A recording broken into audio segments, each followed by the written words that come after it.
Setiap kali mereka bertemu, yang dulunya diisi dengan obrolan hangat dan kebersamaan, kini lebih sering diwarnai dengan ketegangan di antara keduanya dan perlahan-lahan membuat mereka berdua menjadi frustasi dengan kondisi tersebut. Halo Sobat Pena, apa kabar hari ini? Assalamualaikum warahmatullahi wabarakatuh. Hari ini kita akan kembali membahas kejadian-kejadian yang mengerikan, kisah nyata yang terjadi di muka bumi ini. Kisah kali ini menimpa seorang perempuan asal Cimahi, Jawa Barat. Terjadi pada tahun 2024. Yang mengerikannya, perempuan tersebut ditemukan dalam kondisi yang sudah membusuk di dalam kamar setelah dihabisi secara keji. Dan gilanya, pelakunya adalah suaminya sendiri. Lantaran suaminya ini cemburu ketika mengetahui bahwa istrinya berselingkuh. Bagaimana cerita selengkapnya tentang kasus yang satu ini? Langsung saja kita bahas di Kata Pena.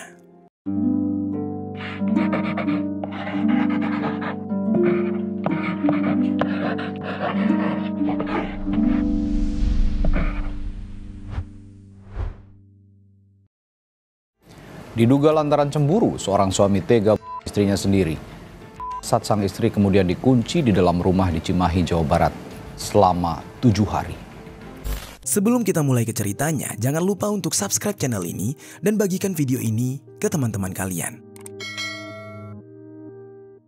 Cerita ini dibuat berdasarkan berita yang sudah beredar dan diterbitkan oleh beberapa media publik yang aku sajikan dan aku rangkum dalam bentuk alur cerita. Kita mulai ceritanya. Jadi sobat, ada seorang perempuan yang bernama Zakilah Indri Winata. Dia biasa dipanggil Zakilah. Zakilah ini merupakan perempuan yang berusia 21 tahun. Dia dikenal sebagai sosok yang ramah dan sering menyapa orang-orang sekitarnya. Meskipun usianya terbilang masih sangat muda, Zakilah ini sudah memilih untuk menikah. Dan usia pernikahannya juga sudah berjalan selama 3 tahun. Yang berarti di saat itu Zakilah menikah di usia 19 tahun. Atas dasar saling cinta dan ingin membangun rumah tangga yang harmonis, Zakilah pun akhirnya mau dinikahi oleh kekasihnya. Zakilah menikah dengan seorang pria yang bernama Sahir, yang di saat itu Sahir berusia 24 tahun. Setelah menikah, Zakilah dan Sahir tinggal di sebuah kamar mes di dalam perumahan padat penduduk di Kampung Pojong Utara, Kelurahan Setiamanah, Kecamatan Cimahi Tengah, Kota Cimahi, Jawa Barat. Di dalam mes tersebut terdapat juga 3 orang lainnya yang masih merupakan kerabat mereka. Namun tidak ada informasi yang jelas kerabat mereka tersebut apakah merupakan kerabat Zakilah atau justru kerabat Sahir. Namun yang jelas, ketiga kerabat mereka tersebut diantaranya bernama Aji, Yusuf, dan Jadino. Secara kebetulan, Sahir sang suami itu bekerja dengan Aji, Yusuf, dan Jadino sebagai karyawan di toko grosir Wates yang berada di tepi jalan pojok Cimahi yang tidak jauh dari rumah mes tempat mereka tinggal. Selama pernikahan mereka, Zakilah dan Sahir ini sebenarnya merasa sangat bahagia. Namun meskipun begitu, tetap saja menikah di usia yang muda bukanlah perkara yang mudah. Permasalahan-permasalahan terus menghampiri, mulai dari masalah ekonomi sampai kepada masalah emosi yang selalu menjadi musuh utama mereka berdua. Penghasilan Sahir dari bekerja di toko grosir ternyata tidaklah seberapa dan bahkan tidak cukup untuk memenuhi kebutuhan rumah tangga mereka. Sehingga di saat itu Zakilah sang istri mau tidak mau harus ikut turun membantu perekonomian keluarga dengan ikut bekerja. Tidak diketahui dengan jelas pekerjaan apa yang digeluti oleh Zakilah. Tapi yang jelas Zakilah ini bekerja jauh dari tempat tinggalnya di Cimahi. Zakilah mendapatkan pekerjaan di daerah Bekasi. Karena tempat kerjanya yang jauh dari rumah, Zakilah memutuskan untuk pindah ngekos sendirian. Dia ngekos di dekat tempat kerjanya di Bekasi. Sehingga dia jadi jarang pulang ke Cimahi untuk bertemu dengan suaminya, Sahir. Di dalam 1 bulan, paling tidak, Zakilah hanya bisa 3-4 kali pulang ke Cimahi. Yang berarti, dia jadi sangat jarang bertemu dengan Sahir, suaminya. Meski terasa sangat berat harus jauh dengan sang suami, mau tidak mau, pekerjaan tersebut harus dijalani oleh Zakilah. Karena hal ini juga demi memenuhi kebutuhan dalam keluarganya. Lalu di sisi lain, Sahir juga berusaha sekuat tenaga untuk memahami keadaan ini. Meski terkadang dia sering kesepian, dia sadar bahwa pengorbanan yang mereka lakukan adalah demi masa depan keluarga mereka untuk menjadi lebih baik. Pada mulanya, meskipun terhalang oleh jarak dan waktu, kehidupan rumah tangga mereka tetap dipenuhi dengan kebahagiaan dan keharmonisan. Mereka masih saling mengabari ketika mereka merasa rindu. Dan setiap kali mereka bertemu, meskipun hanya untuk waktu yang singkat, mereka selalu berusaha menghargai setiap momen bersama. Mereka menciptakan kenangan-kenangan kecil di tengah kehidupan yang terpisah oleh kesibukan jarak dan waktu. Setiap pelukan, senyuman, bahkan percakapan sederhana di antara mereka sudah menjadi hal yang sangat berharga semenjak mereka terpisah. Lalu selain itu, Zakilah sempat merasakan kebahagiaan yang luar biasa ketika dia mengetahui kalau dia sedang mengandung. Kehamilannya tersebut menjadi cahaya baru dan harapan baru di dalam kehidupan rumah tangganya. Harapan untuk masa depan yang lebih cerah dan menjadi pengikat cinta di antara dia dengan suami. Mulailah di hari itu, antara Zakilah dan Sahir mulai membayangkan hari-hari di mana mereka bisa merawat anak mereka bersama dan merasakan hidup yang lebih baik dari sebelumnya. Di tengah-tengah kebahagiaan tersebut, ternyata semuanya tidak berlangsung lama. Tiba-tiba, entah karena lelah bekerja, Zakilah mengalami keguguran dan hal tersebut membawa duka yang mendalam bagi keduanya. Mereka merasa menjadi hilang harapan dan hal ini merupakan pukulan besar bagi Zakilah dan juga Sahir. Namun di sisi lain, Sahir berusaha untuk menguatkan Zakilah dan mereka mencoba bangkit dari kesedihan pasca kehilangan calon buah hatinya. Dan setelah kejadian tersebut, seiring berjalannya waktu, hubungan Zakilah dan Sahir yang dulunya harmonis perlahan-lahan mulai berubah. Entah bagaimana awal mulanya, mereka tiba-tiba jadi sering berselisih paham. Kesalahan-kesalahan kecil bisa jadi dibesar-besarkan, dan hal-hal yang sepele yang mungkin dulunya bisa diabaikan, saat ini justru menjadi pemicu konflik yang benar-benar besar. Setiap kali mereka bertemu, yang dulunya diisi dengan obrolan hangat dan kebersamaan, kini lebih sering diwarnai dengan ketegangan di antara keduanya, dan perlahan-lahan membuat mereka berdua menjadi frustasi dengan kondisi tersebut. Di tengah-tengah perasaan frustasi, karena sering sekali bertengkar, muncullah celah yang mulai membuat keraguan dan ketidakpastian di dalam hati mereka berdua, terutama di hati Zakilah. Dan tanpa disadari, di tengah lelahnya menahan rasa emosi yang terus bertambah, tiba-tiba ada sosok laki-laki yang entah dari mana asalnya masuk ke dalam kehidupan Zakilah. Zakilah yang sudah mulai muak dengan pernikahannya akhirnya menerima laki-laki tersebut. Laki-laki itu menarik perhatiannya dan berhasil membuat hati Zakilah mulai berpaling dari perasaan yang dulu sepenuhnya milik Sahir, sekarang jadi terbagi dengan sosok laki-laki yang baru saja hadir ini. Laki-laki tersebut muncul di dalam hidupnya dengan memberikan sesuatu yang telah lama hilang, sesuatu yang tidak lagi dia dapatkan dari pernikahannya. Perhatian yang hangat, rasa ingin dimengerti, dan juga rasa sayang yang lebih besar daripada Sahir. Hingga pada akhirnya Zakilah menyadari bahwa dia telah jatuh cinta kepada laki-laki tersebut. Singkat cerita, secara diam-diam Zakilah memutuskan untuk berselingkuh dengan laki-laki itu. Dia menjalin hubungan dan meresmikan hubungan mereka tanpa sepengetahuan sang suami. Pada awal perjalanan kisah perselingkuhan ini, semuanya berjalan mulus, tidak ada yang mengetahui. Namun seiring berjalannya waktu, yang namanya bangkai pasti akan tercium juga. Sahir, sang suami, di saat itu perlahan-lahan mulai merasakan ada yang aneh. Setiap kali sang istri pulang ke rumah, dia sering melihat Zakilah sibuk dengan ponselnya dan tampak terlalu asik membalas pesan-pesan singkat. Pada awalnya, Sahir tidak terlalu memikirkan hal itu. Namun, semakin lama, dia mulai curiga. Dia melihat istrinya Zakilah selalu sangat berhati-hati dengan ponselnya. Seakan-akan ada sesuatu yang dia sembunyikan. Dan setiap kali Sahir bertanya kepada Zakilah, Zakilah selalu punya alasan yang terdengar masuk akal. Namun, hati Sahir selalu merasakan ada yang tidak beres dengan istrinya ini. Kecurigaan Sahir semakin lama semakin kuat ketika dia berkali-kali memergoki Zakilah tersenyum sendiri saat membaca pesan. Dan dia mulai sadar bahwa pesan-pesan tersebut bukan sekedar pesan obrolan biasa atau bukan pesan dari teman biasa. Sahir pun tidak bisa mengabaikan perasaannya ini lagi. Dan dia meyakini bahwa istrinya tersebut telah berselingkuh. Di saat itu, Sahir yang sudah tidak tahan dengan hal ini sebenarnya sempat terfikir ingin melayangkan surat cerai. Namun, atas dasar masih sangat mencintai sang istri, dan kepercayaan bahwa hubungannya bisa diperbaiki. Akhirnya, Sahir mengurungkan niatnya tersebut dan tidak jadi menuntut untuk bercerai. Singkat cerita, puncaknya pada tanggal 6 Agustus tahun 2024. Saat itu, ketika sedang berada di dalam kamar, Sahir secara tiba-tiba menemukan ponsel Zakilah tergeletak ketika sang istri tidak ada di sana. Rasa penasarannya mulai menggoda. Dia ingin sekali membuka ponsel tersebut. Dan akhirnya, Sahir pun mencoba membuka ponsel itu dan langsung menuju ke aplikasi pesan singkat di ponsel milik Zakilah. Disitulah dia menemukan pesan-pesan yang membuat dadanya panas, yaitu pesan-pesan mesra, romantis yang dibalas dengan penuh cinta antara Zakilah dengan seorang pria. Kali ini, Zahir tidak bisa lagi menahan emosinya. Amarah yang selama ini dia pendam seketika mulai meledak. Hatinya benar-benar hancur menerima kenyataan bahwa sang istri ternyata masih berselingkuh dan masih menyimpan hubungan lain di belakangnya. Dan setiap pesan di dalam kata yang dia baca bagaikan pisau yang perlahan-lahan mengiris hatinya dan meninggalkan luka yang sangat dalam. Sahir di saat itu benar-benar merasa marah serta cemburu.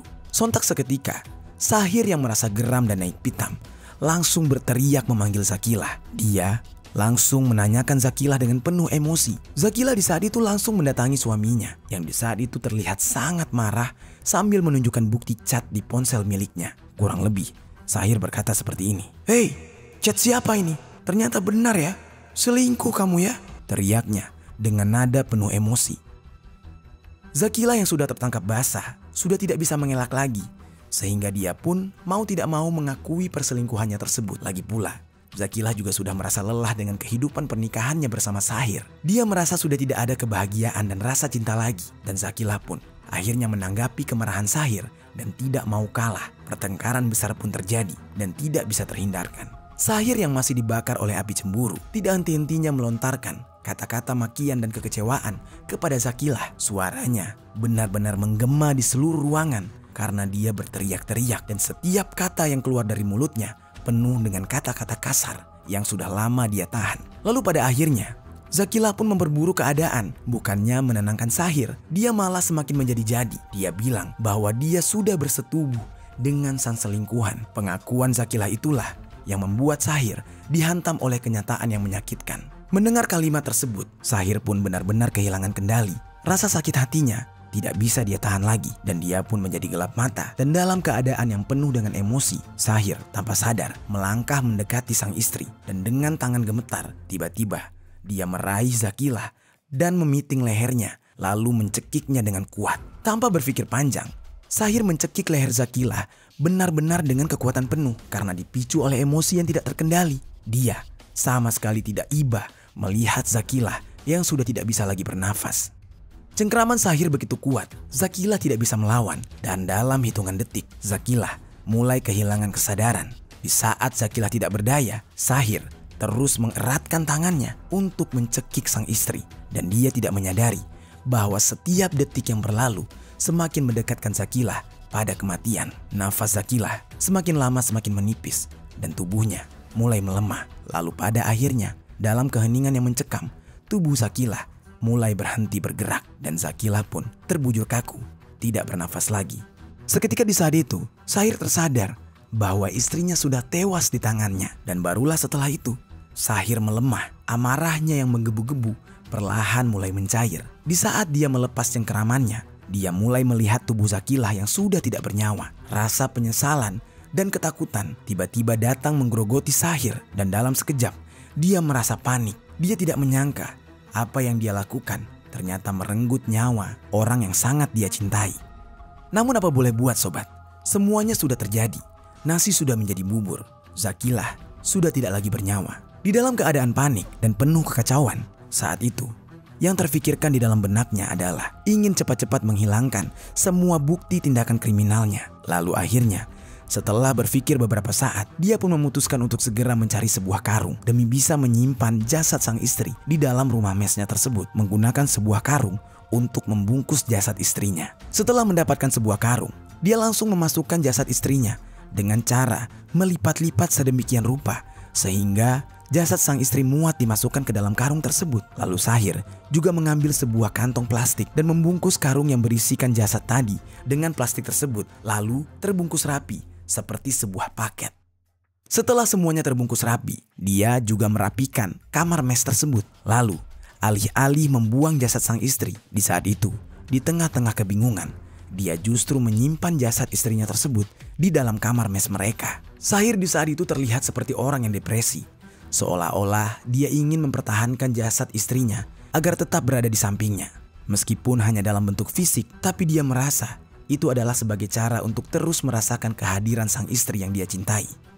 Beberapa hari pun berlalu, Sahir sudah menyimpan jasad istrinya tersebut selama kurang lebih 1 minggu. Dan untuk menyamarkan bau busuk yang berasal dari jasad sang istri, Sahir menyemprotkan pewangi ruangan serta menaburkan bubuk kopi. Dan selama 1 minggu dia menyimpan jasad tersebut, Sahir mengunci pintu kamarnya dan berjaga di depan pintu ruangan tengah. Semua ini dia lakukan agar perbuatannya ini tidak dicurigai.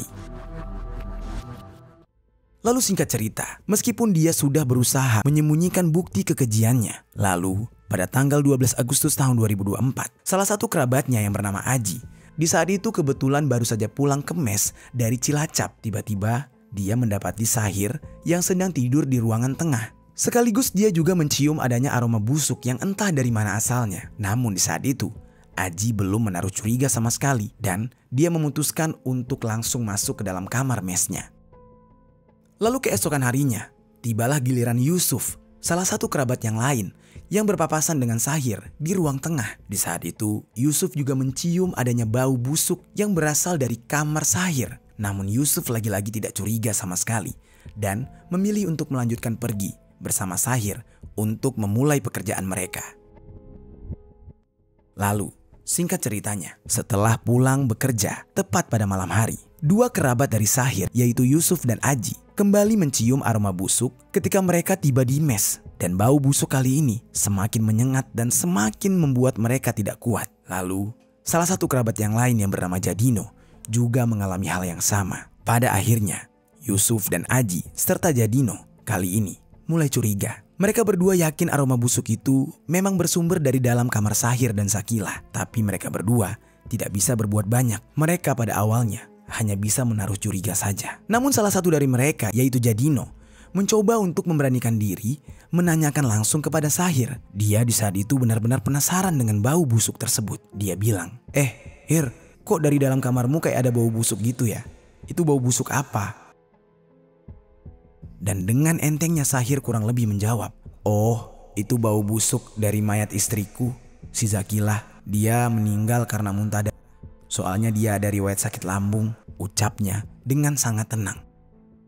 Lantas di saat itu Jadino yang mendengar hal tersebut langsung kaget. Begitu juga dengan Yusuf dan Aji. Mereka langsung bergegas membuka pintu kamar Sahir. Dan benar saja mereka melihat adanya sebuah bungkusan yang sudah terbungkus rapi, yang merupakan asal muasal bau menyengat tersebut. Dan di saat itu bungkusan tersebut sudah dikerumuni oleh lalat yang sangat banyak. Mereka benar-benar syok dan tidak menyangka dengan perbuatan keji yang dilakukan oleh Sahir. Di saat itu mereka belum tahu kalau Zakilah itu dieksekusi oleh Sahir. Yang mereka tahu, Zakilah meninggal karena riwayat penyakitnya, sesuai dengan yang diucapkan oleh Sahir. Tapi mereka bingung, kenapa Sahir masih menyimpan jasadnya? Dan di saat itu, salah satu dari kerabatnya itu segera melaporkan penemuan tersebut kepada pengurus RT di wilayah tempat mereka tinggal. Lalu, pengurus RT segera bergegas menuju ke lokasi kejadian dan melaporkan kasus ini kepada pihak kepolisian. Lalu kemudian, pihak kepolisian yaitu tim Inafis Satreskrim Polres Cimahi langsung datang ke TKP untuk melakukan investigasi dan mengevakuasi jasad yang ada di dalam karung tersebut. Jasad dari Zakilah dievakuasi ke Rumah Sakit Sartika Asih untuk menjalani proses otopsi. Di saat itu, pihak kepolisian ingin mengetahui penyebab dari meninggalnya Zakilah agar dapat memperoleh gambaran yang jelas tentang kejadian tersebut, karena mereka masih belum yakin dengan pengakuan dari Sahir yang mengatakan kalau Zakilah meninggal dunia karena penyakit bawaan tubuhnya. Lalu sementara itu, Sahir juga segera diamankan oleh pihak kepolisian. Dia sama sekali tidak melawan dan pasrah dibawa oleh polisi. Dan ketika diperiksa melalui penyelidikan intensif serta bukti-bukti yang sudah dikumpulkan, Disitulah Sahir akhirnya mengakui semua perbuatannya. Dia secara terbuka mengakui bahwa dia sudah menghabisi nyawa sang istri karena istrinya berselingkuh. Sahir bercerita bahwa dia sangat kecewa dengan sang istri. Dia pikir hubungan rumah tangganya masih baik-baik saja. Tapi ternyata Zakilah sudah tidak mencintai dia dan justru memilih untuk berselingkuh dengan laki-laki lain. Lalu atas perbuatan Sahir, dia pun harus dihadapkan dengan pasal 338 KUHP Jungto pasal 44 ayat 3 Undang-Undang nomor 23 tahun 2004 terkait tindak pidana penghilangan nyawa dan kekerasan dalam rumah tangga. Sahir pun terancam hukuman penjara maksimal 15 tahun. Lalu sementara itu, jasad dari Zakilah dikembalikan kepada pihak keluarga untuk dimakamkan secara layak. Itu dia sobat, kisah dari Sahir dan Zakilah, pasangan suami istri yang harus mengalami sebuah kejadian yang benar-benar tragis akibat dari sang istri yang sudah tidak lagi cinta pada sang suami dan memilih untuk berselingkuh. Bahkan sampai detik ini, sosok selingkuhannya tidak pernah muncul ke permukaan. Apa pelajaran yang bisa kita ambil dari kisah ini?